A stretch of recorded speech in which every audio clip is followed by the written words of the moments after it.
बिस्मिल्लाहिर्रहमानिर्रहीम। अस्सलाम वालेकुम नाज़रीन, आप यूट्यूब चैनल देख रहे हैं। मैं इमरान खान हूँ। आज़ाद कश्मीर की सूरत-ए-हाल बिगड़ती चली जा रही है। अब इसको बैनुल-अक़वामी मीडिया भी रिपोर्ट कर रहा है। बहुत सारी जगहों पे रिपोर्ट हुआ, लेकिन सबसे ज़्यादा इसको अल जज़ीरा ने कवरेज दी है। अल जज़ीरा की रिपोर्ट के मुताबिक भी जो इनिशियली उन्होंने बताया कि 20 से ज़ायद लोग 24 घंटों के अंदर शहीद कर दिए गए आज़ाद कश्मीर में। अब जो तफसीलात मेरे पास हैं मैं वो आपके साथ शेयर करता हूँ। ये जो 24 घंटे गुजरे हैं, यानी जब इलेक्शन में वोटिंग हुई उसके बाद रावला कोट में कत्लेआम शुरू हो गया, उसके बाद मीरपुर में कत्लेआम हुआ सुबह के वक्त। तो इन 24 घंटों के बीच में जो टोटल लोग शहीद हुए वो तादाद अब 31 बताई जा रही है, और ये तादाद बाकायदा वेरीफाइड डाटा इसका यहाँ पे मौजूद है। ये रावला कोट लॉन्ग मार्च वेरीफाइड शोहदा की जो लिस्ट है, ये Jammu Kashmir human rights observatory इनकी जानिब से लिस्ट जारी की गई है। ये रावला कोट की लिस्ट है। टोटल वेरीफाइड शोहदा 31 बताए जा रहे हैं, और इन सब के नाम भी लिखे हैं यहाँ पे, और सारी तफसीलात जिन इलाकों से इनका ताल्लुक़ है वो इलाके भी लिखे हैं साथ, और जिनके दस्तयाब है उनके वालिद के नाम भी साथ लिखे हुए हैं। ये है नाज़रीन सूरत-ए-हाल। 70 से ज़ायद शहादतें हो चुकी हैं अब तक की इतला के मुताबिक आज़ाद कश्मीर में, और ये सारा कुछ हुआ जॉइंट अवामी एक्शन कमेटी के एहतजाज और उनके मुतालबों के बाद, जब मिलिट्री एस्टेब्लिशमेंट ने यह फैसला कर लिया कि उन्होंने किसी सूरत भी ये मुतालबा तस्लीम नहीं करने और वो आज़ाद कश्मीर के इक़्तिदार पे अपनी गिरफ्त ढीली नहीं करेंगे और लोगों को उनका मैंडेट नहीं देंगे, तो फिर ये सूरत-ए-हाल पैदा हो गई। अब इसमें आलमी मीडिया एक तरफ रिपोर्ट कर रहा है, ओवरसीज़ कश्मीरी अपना पूरा जोर लगा रहे हैं कि आलमी मीडिया इसकी ज़्यादा से ज़्यादा कवरेज करे। बरतानवी MPs भी कुछ बोले हैं, कुछ और आलमी आवाज़ें उठना शुरू हो गई हैं। ह्यूमन राइट्स की तंजीमें आवाज़ उठा रही हैं। एमनेस्टी इंटरनेशनल ने इसके ऊपर अपना एक स्टेटमेंट जारी किया है, और बाकी तंजीमें इस सारे मामले को देख रही हैं। जबकि ओवरसीज़ पाकिस्तानी या ओवरसीज़ कश्मीरी वो बड़े पैमाने पर एक एहतजाज की तैयारी कर रहे हैं बरतानिया में, और अब ये भी सुनने में आ रहा है कि वो अक़वाम मुत्तहिदा के दफ्तर के बाहर भी एहतजाज करेंगे, और अभी एहतजाजों का सिलसिला शुरू हो गया है। यानी ये वो कश्मीरी हैं जो पहले भारत के ख़िलाफ़ एहतजाज किया करते थे जब भारत मज़ालिम करता था मकबूजा कश्मीर में, और अब सूरत-ए-हाल ये है कि वही कश्मीरी एहतजाज कर रहे हैं पाकिस्तानी एस्टेब्लिशमेंट के ख़िलाफ़, क्योंकि वो अब जुल्म कर रहे हैं आज़ाद कश्मीर में। अच्छा नाज़रीन, जो सूरत-ए-हाल बिगड़ रही है ना, उसकी एक जो सबसे बड़ी और ख़ौफनाक वजह है वो ये है कि लोग मुंतशिर नहीं होते। आज़ाद कश्मीर में जब गोली चलती है, लोगों को शहीद किया जाता है, लोग ज़ख्मी होते हैं, तो मुज़ाहिरीन अपने ज़ख्मियों को उठाते हैं, अपने शोहदा को उठाते हैं, और फिर इकट्ठे होकर आगे बढ़ जाते हैं। ये ऐसी खौफनाक सूरत-ए-हाल है कि लोग मुंतशिर नहीं हो रहे, जिसका सामना बार बार सिक्योरिटी फोर्सेस को करना पड़ रहा है। और ये दो तरफा फायरिंग के वाक़यात नहीं है, ज़्यादातर वाक़यात इस तरह के हैं कि अवाम को मुंतशिर करने के लिए फायरिंग की जाती है। ज़्यादातर वाक़यात जो हैं वो दो तरफा फायरिंग के नहीं। इक्का दुक्का वाक़यात ऐसे रिपोर्ट हुए हैं जहाँ पे दूसरी तरफ भी, क्योंकि कश्मीरियों के हर घर के अंदर वहाँ पे असला मौजूद है। जब आप किसी के घर वालों को मारते हैं या उनको ज़ख्मी करते हैं तो बाज़ लोग रिएक्ट कर जाते हैं, ये होता है, और बाज़ लोग जो हैं वो जज्बाती होते हैं, वो उस तरह का रिएक्शन देते हैं जिस तरह की उनकी सारी ज़िंदगी ट्रेनिंग हुई है। तो ये इक्का दुक्का वाक़यात ऐसे होते हैं, लेकिन ओवरऑल जॉइंट अवामी एक्शन कमेटी ने इस बात को यकीनी बनाने की पूरी कोशिश की है कि उनकी जानिब से कोई मुसल्लह तसादुम ना हो, बल्कि वो बार बार ऐलान करते हैं कि कोई भी शख्स हथियार अपने साथ ना लेकर आए। हालांकि मीडिया में बहुत ज़्यादा ये प्रोपेगेंडा किया गया, बहुत ज़्यादा खबरें चलाई गई कि एक बंदा हमने पकड़ लिया मुसल्ला, और वो बंदा ये बताता है जनाब के हमें इनाम का ऐलान दिया गया था कि जितने बंदे मारोगे सिक्योरिटी फोर्सेस के उतना इनाम मिलेगा। ये ऐसी कोई चीज़ नहीं है, हमने तो ऐसी सुनी भी नहीं। जॉइंट अवामी एक्शन कमेटी वालों से हम बात करते हैं, वो ना तो एंटी पाकिस्तान है, ना वो कोई इंडिया की एजेंट है, ना वो कोई पाकिस्तान के दुश्मन है। वो सिर्फ ये कहते हैं जनाब जो आज़ाद कश्मीर के लोग हैं उनके मैंडेट का एहतराम किया जाए, उन्हें अपनी हुकूमत बनाने की इजाज़त दी जाए। ये तरीकाकार गलत है कि एक सेक्टर कमांडर ऑफिस में बैठ के एक ऑफिसर फैसला कर लेता है कि जनाब हम बताएंगे कि आज़ाद कश्मीर में हुकूमत कैसे बनानी है और क्यों बनानी है और किसकी हुकूमत बनानी है, फिर उसको कैसे चलाना है। तो वो कहते हैं जी इस तरह तो नहीं, क्योंकि देखें ना, आज़ाद कश्मीर के बहुत बड़ी तादाद में लोग ओवरसीज़ हैं। वो दुनिया के तरक्की याफ्ता ममालिक में रहते हैं, वहाँ पर वो देखते हैं कि निज़ाम कितना अच्छे से काम कर रहा है। अब वो ये चाहते हैं कि इसी तरह जो है वो आज़ाद कश्मीर के अंदर भी अच्छा निज़ाम काम करे, लेकिन वहाँ पे पूरा का पूरा निज़ाम जो है वो यरगमाल है। इस वजह से ये ऑब्वियस है कि एक रिएक्शन आना था और वो रिएक्शन आया और वो आप देख रहे हैं।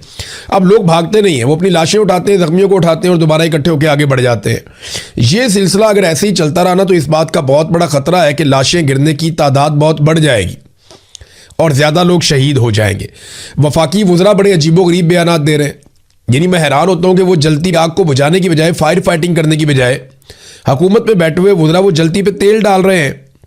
कोई कहता है जी कि ये भारत के एजेंडे पे हैं, ये गद्दार हैं, ये उनके साथी हैं। कोई वज़ीर कहता है कि जी हमारे जो ट्रेंड किए हुए मुजाहिदीन हैं वही वापस हमारे गले पड़ गए, वो हमसे अब लड़ रहे हैं। एक तो इसके अंदर एक बड़ा एतराफ़ है कि भारत के अंदर जो मुजाहिदीन लड़ते थे उन्हें पाकिस्तान की फ़ौज ट्रेंड करती थी और ये पाकिस्तान के वज़रा ये एतराफ़ कर रहे हैं कि जनाब हमारे ही ट्रेंड किए हुए मुजाहिदीन वापस हमें पड़ गए हैं। अब ये इस तरह के जो गैर जिम्मेदाराना स्टेटमेंट है उनसे तो जल्दी पे तेल डलेगा और वहाँ पे आग लगाई जा रही है। लोग पीछे हटने को तैयार नहीं है, वो अपने प्यारों को दफनाने के बाद फिर आगे बढ़ने की बात कर रहे हैं। एस्टेब्लिशमेंट के जो टाउट सहाफ़ी हैं वो अब ये पैगामात दे रहे हैं एस्टेब्लिशमेंट की जानिब से, यानी डाक लेकर आते हैं। वो ये बताते हैं कि जनाब एस्टेब्लिशमेंट ने ये फैसला कर लिया है कि समझौता नहीं करेंगे, मार डालेंगे, सजा दी जाएगी। देखिए ये वो सहाफ़ी तो अपने मुंह से ये कहते हैं जनाब देखें तो हम तो खबरें दे रहे हैं, हमें तो जनाब अंदर से सोर्स से पता चलता है कि मार दिया जाएगा, कत्ल कर दिया जाएगा, तबाह कर दिया जाएगा, बर्बाद कर दिया जाएगा, कोई नरमी नहीं होगी, बहुत सख्ती की जाएगी, हार्ड स्टेट कर दी जाएगी, इंच कर देंगे तो उंट कर देंगे। नहीं, ये खबर नहीं है। ये वो धमकियां हैं जो जर्नैल अपने मुंह से नहीं लगा सकते। अगर जर्नैल अपने मुंह से ये धमकियां लगाएं तो पूरी दुनिया में उनके मुंह पे थू थू हो जाएगी। लिहाजा ये धमकियां लगाने के लिए उन्होंने अपने टाउट्स पाले हुए हैं और वो उनके जरिए से ये धमकियां लगवाते हैं। ये खबर कोई नहीं होती। जर्नैल का जो धमकी लगाने का दिल करता है ना कि ये वाली धमकी मैंने लगानी है पाकिस्तानी अवाम को, वो धमकी खुद नहीं लगाता। वो करता यह है कि अपने टाउट के जरिए से वो धमकी लगवाता है। खबर कोई नहीं होती उसके अंदर, निरी धमकी होती है, आगे वो टाउट बैठ के शुरू हो जाता है उनके बिहाफ के ऊपर। यानी ये तो वो हरकत है ना कि वो चौधरी के साथ एक मरासी होता है, वो चौधरी के बिहाफ पे हर एक को धमकी लगाता फिरता है। तो ये इस तरह के काम है, ये सहाफ़ियों के करने वाले काम नहीं है। ये जो डाक लेके आ जाते हैं हर दूसरे दिन आके बैठ जाते हैं कि जनाब नहीं हमने जनाब हम खबर निकाल के लाए हैं, एस्टेब्लिशमेंट जनाब और डंडा देगी और हार्ड स्टेट करेगी और ज़्यादा ये करेगी और ज़्यादा वो करेगी। वो धमकियां लगा रहे होते हैं किसी और के बिहाफ के ऊपर, और वो जर्नैल जो है वो अपने मुंह से धमकी लगाना नहीं चाहते। उन्हें पता है कि कल को इसका जवाब देना पड़ेगा, कल को हम फंस जाएंगे। और कल को अगर इस बंदे को पकड़ के इसकी किच्ची मरोड़ के इससे पूछने कि बता भाई किसने तुझे कहा था कि ये वाली धमकी लगा, तो ये नाम भी नहीं ले सकेगा किसने मुझे कहा था, और अगर नाम लेगा भी तो कोई मानेगा भी नहीं इसकी बात। ये टोटल औकात है। लेकिन धमकियां फिलहाल लगाई जा रही हैं। आज़ाद कश्मीर के लोगों को भी आलमी मीडिया इस पर काफ़ी कवरेज कर रहा है, वो सब हम देख रहे हैं। अब नादरीन, इसमें जो लोग शहीद हुए उनमें एक इमाम मस्जिद शहीद हो गए। यानी उनका क्या कसूर था? एक इमाम मस्जिद है, वो नमाज़ पढ़ा रहे हैं वहाँ, वो भी नमाज़ पढ़ाते थे, वो भी शहीद हो गए। एक उस्ताद हैं मुअल्लिम, वो भी शहीद हो गए। एक हमारा PhD का तालिब इल्म था, बड़ा अच्छा नौजवान, उसामा जमील, वो नारे लगवाता था लोगों को, लोगों के जज्बात भड़काता था, उन्हें बोलता था कि बोलो और खुलकर अपने लिए आवाज़ उठाओ, इनकलाब के लिए आवाज़ उठाओ, अपने हकूक़ मांगो। PhD कर रहा था वो नौजवान, वो कोई दहशतगर्द तो नहीं था ना। अब पाकिस्तान में कायद-ए-आज़म यूनिवर्सिटी से PhD करने वाला नौजवान, उसको आप कैसे कह सकते हैं कि वो कोई दहशतगर्द है?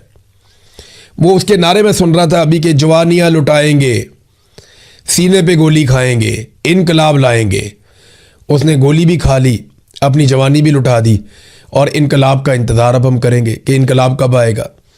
अब कुछ ऐसे टाउट्स हैं जिनके अच्छे ताल्लुकात हैं मिलिट्री एस्टेब्लिशमेंट से, नाम लूँगा तो बहुत चीखें मारेंगे, लेकिन आप देख लें सोशल मीडिया पे जाके, ये जो जर्नलिस्ट हैं ये अब कहना शुरू हो गए जी ये मामला मिस हैंडल हुआ है।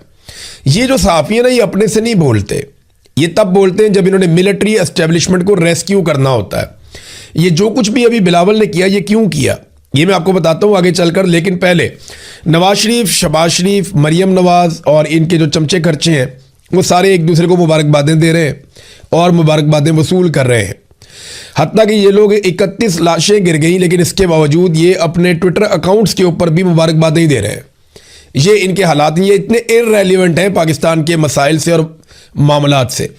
वहाँ लाशें गिर रही हैं, इनकी मुबारकबादें नहीं बंद हो रही, इनकी बाछियाँ ही नहीं खिलनी बंद हो रही। उधर नौजवानों ने कॉल दी है जी, इस्लामाबाद में पहली मरतबा नौजवान तलबा वो कह रहे हैं जी हम इकट्ठे होकर आएंगे। अब जेंजीज जो हैं वो इस मामले में एहतजाज करेंगे। तो अब पता नहीं ये इस कॉल के पीछे क्या है, मुझे आइडिया नहीं है। लेकिन इस्लामाबाद प्रेस क्लब के बाहर नौजवानों की तरफ से कुछ थोड़ा सा सोशल मीडिया के ऊपर रोला डाला गया है कि इस्लामाबाद प्रेस क्लब के बाहर नौजवान इकट्ठे हों और वो शिरकत करें बड़े पैमाने पर आके। जो कश्मीर में जुल्म और बर्बरियत हो रही है रियासत पाकिस्तान की सिक्योरिटी फोर्सेस की जानिब से, वो जुल्म और बर्बरियत, उसके खिलाफ ये नौजवान इकट्ठे होने जा रहे हैं। देखिए, अब अगर इन नौजवानों को इकट्ठा होने दिया जाता है और वहाँ पे हज़ारों नौजवान आ जाते हैं, फिर तो सिचुएशन कोई और है। इस पे एनालिसिस मैं तभी करूँगा जब मैं नौजवानों की शक्लें देखूँगा, मुझे पता चलेगा कि इनको भिजवाया किसने, किस तंजीम से इनका ताल्लुक है, ये खुद से निकल कर आ गए हैं, ये इनको यहाँ पे लाया गया है, ये तो हमें पता चलेगा बाद में। लेकिन अच्छी बात है अगर नौजवानों को निकलने के लिए एक प्लेटफॉर्म मुहैया हो रहा है और वो निकल कर निहत्ते कश्मीरियों के लिए आवाज़ उठा सकते हैं या मजलूम कश्मीरियों के हक़ में आवाज़ उठा सकते हैं, तो ये बड़ी अच्छी बात है। इस पर फिर हम अपना जो तज्जिया है, जब तक वो एहतजाज नहीं कर लेते तब तक के लिए महफूज रखते हैं, फिर हम देखेंगे कि क्या सूरत हाल है। नाज़रीन, भारत में एक पुलिस वाले को सिर्फ इसलिए मुअत्तल किया गया कि उसने कलाशनकोव का, या उसकी जो SMG गन थी, शॉर्ट मशीन गन बंदूक जो थी, उसने वो राइफल उठा के नौजवानों की तरफ तान दी थी। तो एक पुलिस वाले को सिर्फ इसलिए मुअत्तल कर दिया कि तुमने रियल राइफल जिससे आदमी मर जाता है उसको तुमने तलबा की तरफ तान दिया था। पुलिस वाला मुअत्तल, इधर गोलियां मार रहे हैं, PhD का स्टूडेंट मार दिया। एक एयरफोर्स का ऑफिसर है, उसके वालिद भी शहीद हो गए। एयरफोर्स के ऑफिसर हैं मुबैना तौर पे, और सोशल मीडिया पे उनकी तस्वीर भी चल रही हैं और क्लेम किया जा रहा है कि उनके वालिद का भी इंतकाल हो गया, उन्हें भी सिक्योरिटी फोर्सेस ने गोली मार दी। ये सूरत हाल है आज़ाद कश्मीर में। तो भारत में सिर्फ बंदूक तानने पर पुलिस वाला मुअत्तल हो गया और इधर गोलियां मार रहे हैं सरेआम, पूछने वाला कोई नहीं है। जब वो कहते हैं जनाब हमें इस खून का हिसाब दें, कहते हैं जी इसके ऊपर तो बात ही नहीं हो सकती, हम तो इसे मानते नहीं, हम इन लाशों को लाशें ही नहीं मानते। ये बिलावल ने क्या गेम किया है नाज़रीन, इसके बारे में मैं आपको बता देता हूँ। पिछले वीलॉग में मैंने थोड़ा सा तस्करा किया ज़रूर था, लेकिन अब मैं आपको इसकी सारी तफसील बताने वाला हूँ। बिलावल को और नवाज शरीफ को पहले बता दिया गया था कि आप में से एक को हुकूमत मिलेगी गिलगित बल्तिस्तान में और दूसरे को हम हुकूमत बनाकर देंगे आज़ाद कश्मीर में। ये इन्हें पहले से पता था, बंदर बांट इनकी पहले ही हो चुकी है। जिस तरह 2024 के इलेक्शन से 15 दिन पहले ये फैसले हो चुके थे, मौलाना फजलुर रहमान साहब ने ये बताया भी, और मौलाना फजलुर रहमान साहब ने ये बात जावेद हाशमी को भी बताई थी कि 2024 में जो इलेक्शन हुआ था फरवरी में, उससे पहले सीटें बांट दी गई थी। फैसले हो गए थे कि पीपल्स पार्टी को क्या मिलेगा और PMLN को क्या मिलेगा। इसी तरह इन दोनों इलेक्शनों से पहले भी ये फैसला हो गया था कि गिलगित बल्तिस्तान में पीपल्स पार्टी को दिया जाएगा और कश्मीर में नवाज शरीफ को दिया जाएगा। लेकिन आपने नूरा कुश्ती भरपूर अंदाज में करनी है। अब कश्मीर में जब लाशें गिरी हैं ना, तो उनसे तवज्जो हटाने के लिए मीडिया को कोई और बात तो देनी थी जिस पे मीडिया प्रोग्राम कर सके। तो फौरी तौर पे बिलावल जरदारी को लॉन्च किया गया और बिलावल जरदारी ने PMLN के ऊपर अटैक कर दिया और बिला वजह का अटैक कर दिया जनाब कि रियासत ने ये कर दिया, रियासत की डेफिनेशन का भी नहीं पता इसको। अब TV चैनल के अंदर गोंगलों में मट्टी झाड़ रहे आगे, जी मैंने एस्टेब्लिशमेंट को नहीं कहा था, मैं तो रियासत पाकिस्तान की बात कर रहा था। भाई तुम हुकूमत का हिस्सा हो, you are part of this, तो आप जिम्मेदारी से कैसे भाग सकते हैं। दूसरा, जो रियासत आज़ाद कश्मीर है उसमें तो हुकूमत ही तुम्हारी है, वहाँ तो सारा किया धरा ही तुम्हारा है। तुम्ही ने कलदम किया उन्हें, तुम्ही ने उन पर पाबंदियाँ लगाई, तुम्ही ने उनके सरों के ऊपर इनाम रखे, तुम्ही ने सिक्योरिटी फोर्सेस को बाकायदा बुलवाया, वहाँ से लेटर्स लिख लिख के जनाब और सिक्योरिटी फोर्सेस चाहिए और भिजवाएं। ये सारा कुछ तुम्ही ने किया ना। अब तुम दूसरों के खातों में नहीं डाल सकते, लोगों को बेवकूफ़ नहीं बना सकते। ये किया इसलिए गया कि टॉक शोज में कश्मीर को ज़रूर डिस्कस किया जाना था। वहाँ पे देखें और लगभग 31 लोग शहीद हो गए 24 घंटे में। आपको बात करनी पड़ती है, ऐसा नहीं है कि आप बात नहीं कर सकते, मीडिया की क्रेडिबिलिटी फारिग हो जाती है। तो बिलावल ने मीडिया को बात करने के लिए मौका दिया, ठीक है आप आज़ाद कश्मीर पे बात करें तो आप पीपल्स पार्टी और PMLN की लड़ाई करवा दें, आप इस नूरा कुश्ती के ऊपर बातचीत कर लें, आपको बातचीत करने के लिए कोई टॉपिक मिल जाएगा। और सारे मीडिया ने अल्हम्दुलिल्लाह इसी पे बात की है। कोई मीडिया लाशों के गिरने की बात नहीं कर रहा, कोई मीडिया नहीं बता रहा किस तरीके से कत्लेआम हुआ, बल्कि वज़रा इसको जस्टिफाई कर रहे हैं। तो बिलावल को इसीलिए लॉन्च किया गया था। मरियम ने कहा मैं बिलावल को समझाना चाहती हूँ कि इलेक्शन का फैसला रियासत नहीं अवाम करते हैं, अवाम का फैसला माना था तुम लोगों ने। 17 सीटों से इक़्तिदार में आकर बैठ गए फॉर्म 47 लेकर, अवाम के दिए हुए फॉर्म 45 पे तो आप सारी पूरा टब्बर ही हार गया था। और अब आप लोग जो है वो इकट्ठे होकर आकर बैठ गए और आप लोगों ने कहा जी ठीक है फॉर्म 47 ही कबूल है। तो फॉर्म 47 में तो अवाम का कुछ लेना देना नहीं था, अवाम ने तो पाकिस्तान तहरीक इंसाफ को जिताया था। और वो शर्जील इनाम मेमन ने भी ये बात की है, सिंध से बैठकर, वो सिंध के वजीर हैं, वो भी ये कहते हैं कि पंजाब में इनको बदतरीन शिकस्त हुई है, लेकिन जिस तरह इनको इक़्तिदार में बैठाया गया है वो तो अब सारी दुनिया ही जानती है। नाज़रीन, सेनेटर मुश्ताक ये जाना चाह रहे थे आज़ाद कश्मीर, लेकिन तादाद बहुत ज़्यादा नहीं थी लोगों की इनके साथ, तो पुलिस की एक नफरी ने इनको रोक लिया। वहाँ पे धक्का मुश्ती हुई थोड़ी सी, उसके बाद ये लोग वहाँ बैठे, इन्होंने धरना देकर एहतजाज किया और फिर जब वापस आ रहे थे तो सेनेटर मुश्ताक को वहाँ से गायब कर दिया गया। अचानक से रश लगाया गया, वहाँ पे गाड़ियाँ आ जाती हैं, बंदे आ जाते हैं, को पुलिस वाले इनकी गाड़ी पे कब्जा करते हैं और इनको लेकर निकल जाते हैं। उसके बाद से जब मैं ये वीलॉग रिकॉर्ड कर रहा हूँ तो अब तक तो सेनेटर मुश्ताक साहब का कुछ पता नहीं है। हो सकता है आने वाले चंद घंटों में आइडिया हो जाए कि उन्हें गिरफ्तार किया गया है या गायब कर दिया गया है, तो ये सूरत हाल क्लियर हो जाएगी। याद रहे सेनेटर मुश्ताक को जो है वो इसराइल ने भी पकड़ लिया था 2 मरतबा। ये गए थे एहतजाज करने के लिए फ्रीडम फ्लोटेला के मिशन के साथ, लेकिन वहाँ पे इन्हें गिरफ्तार कर लिया गया था।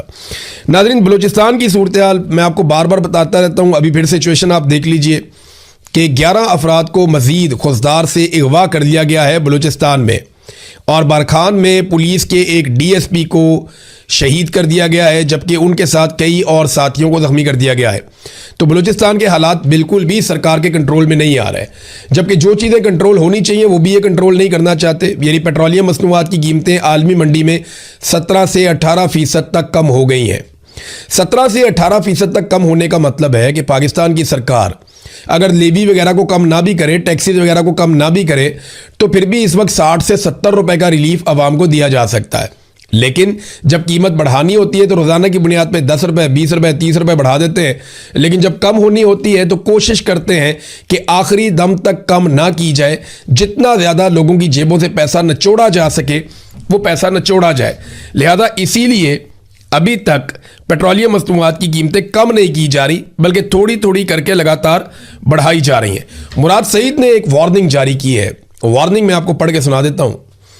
उन्होंने कहा जी, इमरान खान की हुकूमत गिराकर 3 साल इमरान खान को बदतरीन कैद में डालकर पाकिस्तान के चप्पे चप्पे में जो आग लगा दी गई है, कोयटा से कश्मीर तक, इस्लामाबाद से मुरीद के तक, जैसे अपने लोगों पर इन्हीं की हिफाजत के लिए मुहैया की गई बंदूकों से, उन्हीं के पैसों से खरीदी गई गोलियों से, उन्हीं का खून बहाकर उन्हीं के देश को लहूलुहान किया जा रहा है। जैसे खैबर पख्तूनख्वा से बलूचिस्तान तक को अपने मकासद के हुसूल के लिए आग के दहाने पर पहुंचा दिया गया है। यह सिर्फ और सिर्फ इस बात की तस्दीक करता है कि रजीम चेंज की साजिश सिर्फ इमरान खान को हटाने की साजिश नहीं थी, यह मुल्क तोड़ने का सौदा था। आसिम मुनीर और इसके मातहत टोले ने पाकिस्तान को जिस आग में झोंक दिया है, पाकिस्तानी कौम को फैसला करना होगा कि हमने एक एक करके अपनी बारी का इंतज़ार करना है या एक ही बार और मुत्तहिद होकर इस अफरियत से निजात के लिए तकोदो करनी है। शायद हमारे पास ऐसा करने के लिए ज़्यादा वक्त ना बचा हो, ये मुराद सईद ने कहा। तो नाज़रीन, ये बात आप अपने जहन में रखें कि ये इतनी बड़ी बला बन गई है एस्टेब्लिशमेंट कि इसे अवाम का खून पीने की आदत पड़ गई है। जितना खून आप इनको देते रहेंगे ना, ये पीते रहेंगे और उतनी ताकतवर होती जाएगी ये बला। फिर इसको मारने के लिए आपको ज़्यादा खून देना पड़ेगा, ज़्यादा कुर्बानी देनी पड़ेगी। आज अगर आप इस लड़ाई को नीयत के साथ लड़ेंगे, देखें आफ्ताब इकबाल साहब ने एक बात की है, उनकी बात को फेंका नहीं जा सकता। कोई उम्मीद नहीं है इमरान खान साहब के जेल से बाहर आने की। ये रजीम आसिम मुनीर ये कभी भी इमरान खान को बाहर नहीं आने देंगे और कभी उनको जिंदा नहीं छोड़ेंगे। ये बात मेरी आप याद रखिएगा। ये मेरी असेसमेंट भी है, मेरा अंदाज़ा भी है, और जो हालातों वाक़यात देख रहा हूँ उसके मुताबिक समझ भी यही आ रही है। जो इस्तिस्ना लेते फिर रहे हों, एक्सटेंशंस लेते फिर रहे हों, जिन्होंने पूरी दुनिया में हर चीज़ का सौदा कर लिया हो, जिन्होंने डोनाल्ड ट्रंप के सामने हर चीज़ त्याग दी हो, वो कभी आपको लगता है कि इमरान खान को छोड़ेंगे जिसके लिए उन्होंने हर चीज़ अपनी कुर्बान कर दी? वो कभी नहीं छोड़ेंगे। इमरान खान को छुड़वाना पड़ेगा। पाकिस्तानी ये कर सकते थे, पाकिस्तानी ये कर सकते हैं, लेकिन एस्टेब्लिशमेंट खुद से इमरान खान को छोड़ देगी, इसकी कतई कोई तवक्को नहीं है। ये बात ज़हन में रखें। ये करना